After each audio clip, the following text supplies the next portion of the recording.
Welcome to the Career Change Podcast, where you'll discover the frank and practical advice and resources that are already proven to work in the real world when it comes to changing careers or figuring out what business is right for you when you are a smart but likely also stuck, overwhelmed, or overthinking person in your mid-30s, your 40s, your mid-50s. I'm your host, Rikke Hansen, a career change advisor, entrepreneur, and former corporate HR professional with over 15 years experience of helping thousands of people just like you identify or create careers or businesses that are both meaningful and future-proof. Welcome home. Hey, it's Rikke here, and welcome to episode 22 of the Career Change Podcast. Let's find out if you are crazy for wanting a career change or to start your own business when you already have, well, at least on paper or from the outside or by societal or family standards, such a great job or career. Let's talk about whether you should just be grateful for the career or job or profession that you currently do have, or if you should instead focus on finding or creating a more meaningful, inciting, or engaging career, or to start your own business instead. That's really the scenario that I want to walk you through in this episode so you can get out of that kind of ping pong mode between the two options. It's really a scenario that I'm highly, highly familiar with because I can literally guarantee that it will pop up at some stage when I work with my career change clients. And a lot of people find it really hard to know what to do about it. You know, a lot of my clients are highly accomplished people who from the outside have great, respected careers. But when they first reach out to explore working with me, they often tell me a very similar story.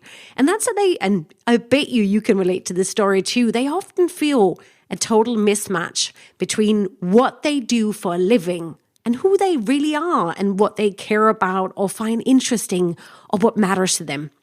And they often do that when they get in touch with me.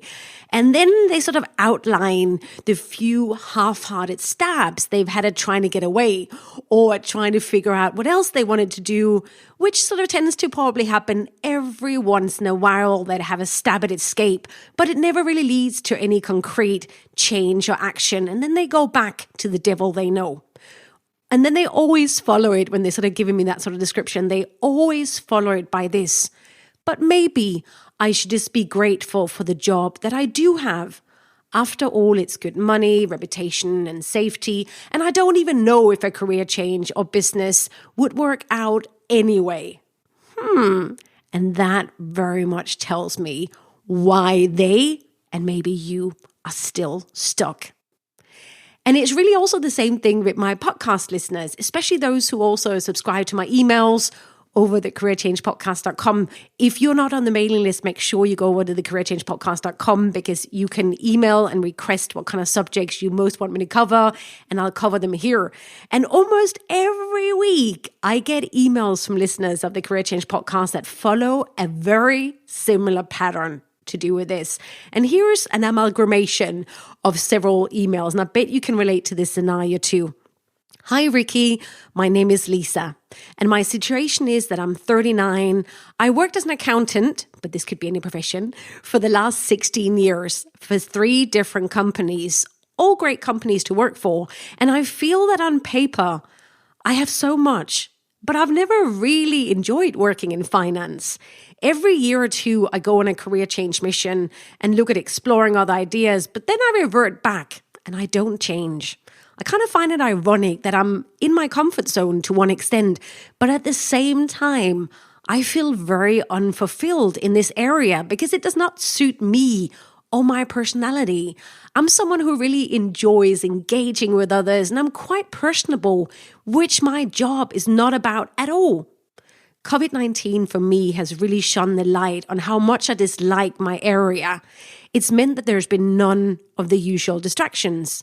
So my number one question or issue for you is this: should I just be grateful for the good things that I have and the positive aspects of my job and focus on those? You know, it's good money, there's some flexibility, I can work from home, some easy month of little stress. Am I crazy for wanting something else? I'll just pause right there and ask you, does that sound familiar? If it does, then please keep listening to this episode, because this does not have to be an all or nothing kind of scenario. So this is the sort of scenario so many of you listening and finding yourself in. Are you crazy or ungrateful for wanting a career change when you already have, from the outsider by societal standards, such a great job or career? Should you just be grateful for the career, job, or profession that you currently do have? Or should you allow yourself to focus on finding or creating a more meaningful, exciting, engaging, whatever it is that you want it to be more of, career path, or to start your own business? Let me share 3 approaches or reframes for you that you can use to work this out for yourself in your unique scenario. Like, there are many more ways to do it, but in this particular episode, I picked 3 that are less obvious and also that are currently working well for my own clients right now. So feel free to apply to your own scenario. Number 1 is you can do both. You can be both grateful for what you currently have and also want more. And that's really one of the first things I'll remind my clients of. You can absolutely do both. This is not an either or scenario. You can be grateful for what you currently have, and, for having a job, for having money coming in, and also at the same time, want something that's much better suited for you to actually be genuinely grateful for. However, and this is really important, being grateful does not have to default into meaning that you have to stay stuck. All right? It does not mean that you therefore just have to take whatever you have right now and be stuck with that. So don't make that an issue. Don't make that an issue that, but I have to be grateful and therefore I have to stay stuck. No. You do not need to make this an issue. And let's face it, often an excuse. You could absolutely be grateful for what you currently have and also want more going forward. And if you feel conflicted around this, then it's often down to family or cultural patterns. And I can promise you, you are not being a greedy bastard or bitch just because you want another career or you want to start another business. And it's really one of those things that never ceases to amaze me with my clients, just how many of us actually deep down somehow believe that wanting more is greedy. I remember when I realized this about myself as well. I remember I saw this work of art. It was this neon work of art. And it says, if the slice, I want the pie. But then there were many of those kind of, that work of art. It'd been reproduced in many different versions. And I was like, yeah, maybe I do actually feel greedy because I should just go with that slice. I shouldn't want the pie. But you know what? There are many pies. And just because you get a pie doesn't mean there is enough pie for everyone. So maybe part of this is you've been taught that wanting more is greedy, right? So that might be something you want to consider because there is enough for everyone and you can create something else, right? So don't make that an issue. You can absolutely be grateful for what you have and also want more. That does not make you a horrible person. And really what it probably is, it's just an excuse, right? So that brings us to the second way of looking at this scenario. And what I often say when people ask me about, should they just be grateful and stay or find something else? Are they crazy for wanting to do that? Here's what I suggest you consider, which is point number 2. That really depends on what kind of life you want and when. Because that's really what this comes down to at the end of the day. What kind of life do you really want on a day-to-day basis? What do you want your experience of life to be? And just as importantly, when do you want that life to start if it's not what you have right now? When do you want to start experiencing what you're truly capable of if you were genuinely, truly grateful for the kind of work you do on a daily basis? And how long or how much longer are you willing to put up with or cope with a life that does not suit who you are, what matters to you, what you value, what engages you, or what you want to prioritize at this stage in your life? And it also depends on what kind of life you want to look back on, both accumulatively, everything you've done until this moment and also going forward. And even more urgent should be this. Who knows how long you and I have got left to create and experience life and what we are capable of creating at work. And when I say life, I am not talking just 5 p.m. to 8 a.m. I'm talking a lot more, if not more, about your 9 to 5 or whatever your working hours are, because just think about how many hours of work, of your life, you actually spend at work.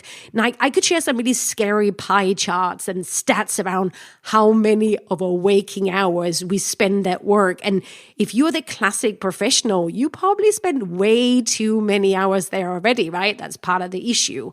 So rather than show you those kind of figures as to how much that is, let me share a quote with you from one of my favorite poets, Annie Dillard, that can literally feel like a punch in the stomach, a lot more than any pie chart ever will. And here's what she says. How we spend our days is, of course, how we spend our lives. How we spend our days is, of course, how we spend our lives. That's Annie Dillard. So over to you.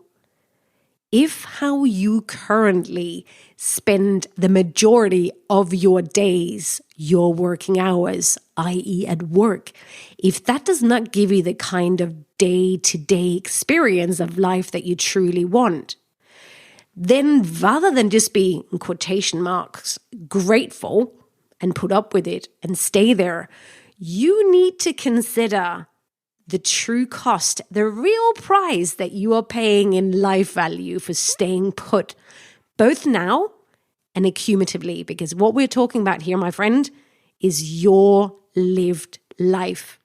And it's happening right now. In which case, insisting on staying there and to just be grateful to have it suddenly seems rather, from that point of view, rather illogical, unhealthy, and highly risky. Potentially on so many levels. So if where you are right now is not the right thing for you, then bear in mind, we live at a time when new careers, new businesses are being created by the minute. Designed, found, created, and where I can promise you this, you do not have to put up with or cope with whatever, as is the case for a lot of my clients and probably for you as well, whatever you happen to fall into after university and you're still there. You do not have to put up with it. You do not have to stay with it if it's not right for you. There are so many more options that you likely allow yourself to consider right now. So this could really be the question that changes everything for you. Well, that depends on what kind of day-to-day life you want and when.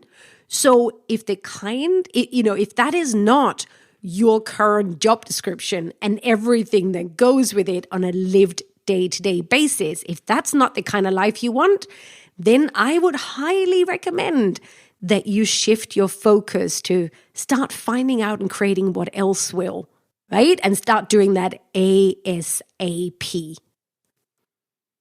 So give yourself permission to both be grateful and, again, also to want something better, even more, to be even more genuinely grateful for. Being grateful does not have to mean you stay put. You can absolutely be grateful for having a job whilst working towards another one or towards another career or towards your own business, right? How we spend our days is, of course, how we spend our lives, is what Annie Dillard wrote. So ask yourself this: how happy or satisfied am I with the way I'm currently spending my life at work? What is the experience I'm having to the day-to-day basis that is really accumulatively my life? Is that really what I want my life to be about? And if not, how much longer do I want to wait and be stuck, and why? That's really, really important. Your life is happening right now. And actually, if you're not a poet and you don't like poetry and you don't like that Annie Dillard quote, then let me remind you of this powerful phrase from Fight Club, the film Fight Club. This is your life, and it's ending 1 minute at a time. Gratitude, and this is something I feel so strongly about because it's so often misconstrued and used as an excuse. Gratitude can absolutely be both active and creative. It does not have to be passive, and it definitely should not be used as an excuse for inaction or for putting up with potential toxic scenarios. You want to worry when gratitude becomes confused with complacency or as an excuse for stagnation and procrastination, or like I said, for staying stuck in an unhealthy work scenario. All right? So a lot of this depends on, what kind of life do you want and when do you want it? Now, let's move to the am I crazy part, because this is something I hear all the time. People are actually slightly embarrassed to ask it. You're sort of wondering, am I the only one who wants more? Am I crazy for wanting to give all of this up for something else that I don't even know whether it's going to work out? And by the way, the Career Change podcast, I am more than happy to talk about this slightly more embarrassing, secret kind of parts of how you might want to feel about that career change, about that business. So make sure, you come over to the careerchangepodcast.com and sign up for the mailing list and suggest things that you want me to talk about that maybe nobody else is talking about. I am always more than happy to talk about the elephant in the room, okay? Not just the trendy, sexy bits, but happily also the more embarrassing, scary kind of thing. I'm here for you, all right? I got your back. So back to the crazy part. Are you crazy for wanting something else? And the short answer is really no. And that's number 3. No, you're not crazy. You're just being honest. And you know what? You're not alone. You're part of a growing movement of people who are questioning how work works. All right? So just last week, I was actually having this conversation with a new one-on-one client. Peter is a highly accomplished guy. He'd worked his way up in his field. He got the promotions, landed all the clients, director at 30, way in. He just kept going, even though he realized that none of those milestones or victories actually made him feel anything. Neither did the journey there. So he just kept continuing. And when he first reached out to discuss working one-on-one with me to help him design his first business, he actually flat out asked me if I thought he was crazy for wanting to leave such a high-flying, well-respected, on paper, career behind. He was on track for making partner. Here's what I told him. Well, that depends on whether it really is your profession that's the problem, on whether it really is your job that's the problem, or whether you're just having a quarter/midlife crisis and therefore a corresponding knee-jerk reaction. So one of the first things that I did with him, and this is something I do with all of my private clients, and it's also something that I teach inside of my online program, Your Career Change Map, is to figure out, well, what is your real problem? What is it that needs to change? Is it just your job, or is it your entire profession, or is it something else? And how much of this deep unhappiness is actually down to your day-to-day experience of working in a certain profession or in a certain job? And there's a lot more to it than that. Reach out if you want to know more about that kind of work. But with him, it turns out that most of the things he directly hated were both related to his profession. So he worked in finance and the subject, as well as his day-to-day experience of the company and the job he was in. He hated the job description elements. He hated the politics, the long working hours, and all of that resulted in a day-to-day work life he did not enjoy on a day-to-day basis, and honestly never had. Again, this was not the first time he tried to escape. And that's often what happens. There's that toxic double whammy of a carrot. Because you do not enjoy the day-to-day of the work that you do, you try to distract yourself from that pain by focusing on the next goal or the next milestone or the benefits, like the lady at the beginning of the email, the pay, the bonus, the promotion, the reputation. But what that means is, like for Peter, he was never fully there. Now, that is what seems crazy, for him to continue to never really be fully present in his day-to-day work life, right? What we figured out, and what he really wanted instead, was a day-to-day experience of actually enjoying the journey, the day-to-day itself, and not just the benefits or the outcomes or the time outside of work. And he also really wanted a subject and a client group that he actually cared about. So he wanted to continue learning more about the subject and really wanting to hang out with that client group. Did this realization mean that he is crazy? No, the opposite. He is just honest. He got professional advice for this. He is just honest about what kind of life he wants now. and on a day-to-day basis. He was not willing to wait any longer. And thankfully, he still has years left to create and design a work life he actually enjoys on a day-to-day basis. Right now, we're actually working together to design his first business in the healthcare space. And in the meantime, he is shifting to a different company, to a different job to free up hours to do this. So many of us have this battle, just like him, like many of other clients, between what we truly want deep down and what we're currently settled with. And it's exhausting, right? You expand all that energy fighting yourself and just trying to stay put with what you have right now. It's exhausting. I can promise you, you can spend that energy so much more wisely. And just think about, what about you? Between you and I, do you also wonder if you're crazy, if you're bonkers for wanting something else when what you currently have on paper looks so great? I totally get that. I am sure you might look around, maybe in your current company, and you see these other successful people who don't really question all these things like you question them, right? They're able to compartmentalize work and life. They just get on with it. They don't want more from work. They'll just turn out and, turn up to work, leave their personality at the door, just heads down, get on with it. Don't have all these deep questions you do have. And with pizza, this client, we had a really honest discussion about this. Yeah, some people, this is how we've been trained and taught. They're absolutely able to compartmentalize work and life and be okay with getting their real kicks outside of work and just getting on with work and just be grateful for it and not question things. Think about it. That's also what our parents did.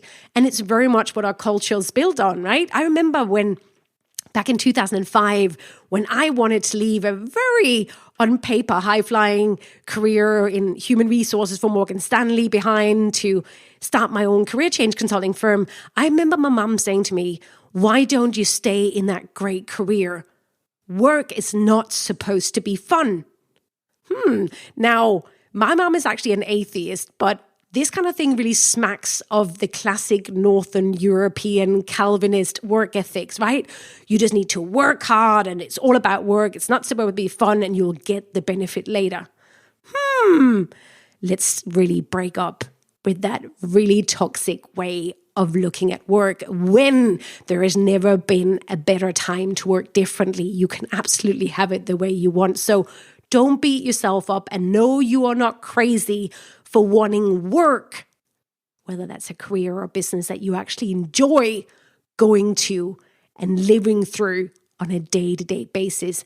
You're not crazy. You're just being honest about not wanting to continue a cultural phenomenon that's been going on for way too long.